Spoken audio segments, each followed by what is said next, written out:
Are you looking to improve flexibility and reduce tension for your clients? If so, this tutorial is going to show you exactly how to perform soft tissue release step by step. But before we can look at how we do a soft tissue release, we need to understand what it is and when we use it. So a soft tissue release is a technique used to stretch muscles and release adhesions by applying a pressure while the muscle is lengthened. It's especially useful for tight calves, hamstrings, shoulders, and postural imbalances. It's different from static stretching because it's targeted, active, and far more effective for treating specific restrictions. Okay, so when it comes to soft tissue release, specifically when we're looking at the calf here, one of the key things is obviously positioning. So when I'm doing a soft tissue release on the calf, one of the main things I want to do is I want to position it in a way that's going to be comfortable for the client, but allows me to work and do what I need to do. So when it comes to obviously that soft tissue release, or pin and stretch as it's sometimes referred to in the industry, it's going to involve us obviously applying some pressure. But what we need to do whilst we've applied that pressure is lengthen the muscle as well. So for the calf, the way I would do that is through bringing the foot here into dorsiflexion. But I also need to be able to pin the area where we've got those tight fibers. So positioning here allows me to comfortably pin and bring that ankle into dorsiflexion, which is going to lengthen the tissue there as well.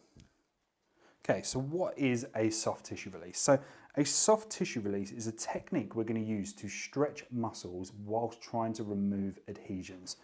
So adhesions obviously occur if we've got those kind of tight fibers in there. And what we want to do is we want to try and reduce those to try and restore as much of that mobility without that kind of restriction in the fibers. So two ways we can do this. We can do it through an active movement, or we can do this through a passive movement. So active would be me moving into, say, dorsiflexion and plantar flexion there.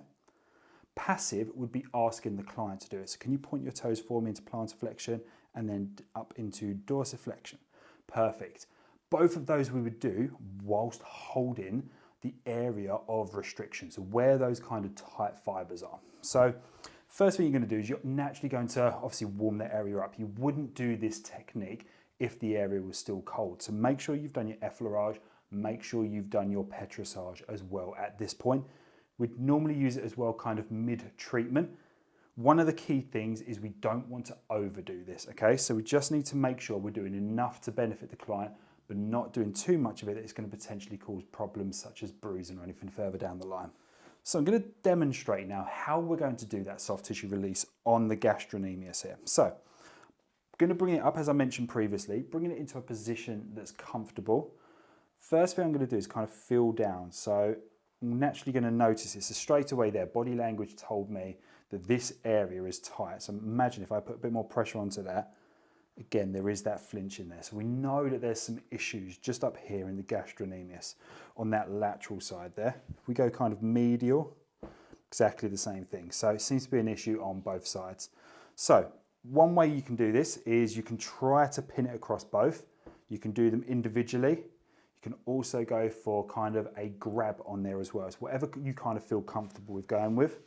I'm personally going to try and just do one side at a time. So I'm going to work on this lateral head. So let me know when this gets to around about a 7. And we're going to bring that Gastronemius into a lengthened position and then back. And it's key to know that as we come back, we ease that pressure off. We only want to apply pressure in the lengthened position. So again, I'm going to hold, I'm going to bring it in, and then I'm going to ease that pressure off. Applying pressure, lengthening, easing off. You can repeat this until you feel that muscle starting to give up a little bit. It should start to get easier, and there should also be less flinching, less kind of maybe verbal cues from the client as well. So it's key to communicate with them. So how's this feeling at the moment? Is it starting to kind of ease off a bit? It's getting a little bit easier? Perfect. So I'm going to move across now. Because I'm going more on that inside head and I want to be able to get a bit of pressure on there, I'm actually going to switch my position up slightly. And I'm going to do that dorsiflexion with my left hand. So find out where that's just in here. So I'm going to lock that in now into dorsiflexion and then easing that pressure off.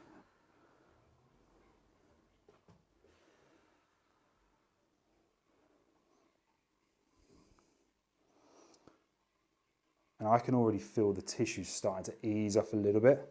Still tight, don't get me wrong, but it is starting to ease off a little bit. So that's the way that we're going to do it if we're doing it actively. The other way we can try now is passively, and the benefit of passive is I can actually apply both pressure on the left and the right, so the lateral and the medial head here, and we get the client to do the movement. So, okay, if you can just dorsiflect and point that toe for me. So bringing it up the other way. Perfect. And back. And again down. And then back up. And down. And just repeat this movement for me now. Excellent. Perfect. Go 2 more times for me. Perfect. And relax there. And don't forget, always kind of follow it up with your effleurage. And then always retest. So you're going to go back in.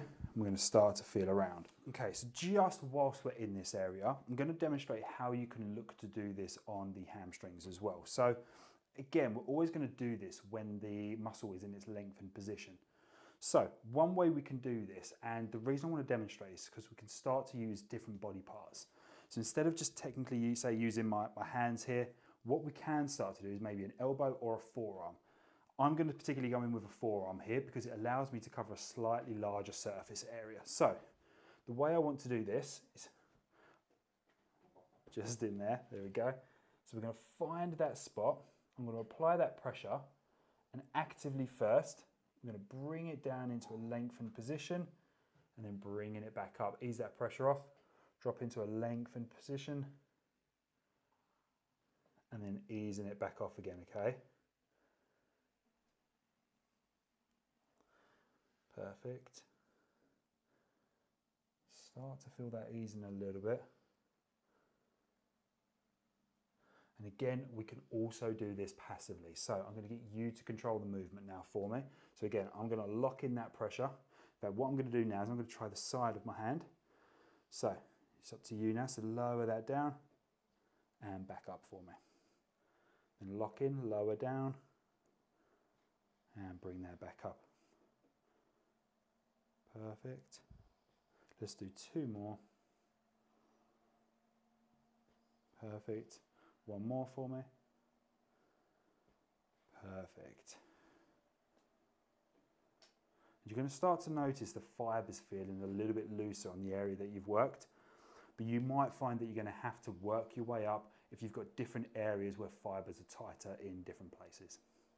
So a couple of common mistakes that you can make when doing a soft tissue release is applying too much pressure. So we always go back to in sports massage that 1 to 10 pain scale, 10 being they're about to pass out, 1 being you're tickling them basically, they don't feel any kind of pressure there. So for something to be effective, we're looking anywhere kind of in the region of 5 to 7. I don't tend to go beyond that. So 7 is going to kind of be your max limit that you would want to go to. One of the other things as well is potentially going the wrong way. So just remember, we always apply the pressure in the lengthened position. So again, with the Gastronemius here, it would be when we're bringing it into that dorsiflexion. We don't want to be applying pressure on the opposite way up, okay? And then the last common mistake I would say would be only doing passive. Make sure you do the active movement where you're doing it yourself and applying that pressure as well as the passive to get the best out of the treatment. And that is going to wrap up today's video on soft tissue release. So as always, if you've enjoyed the content, don't forget to like, comment, and subscribe, and I will see you in the next one.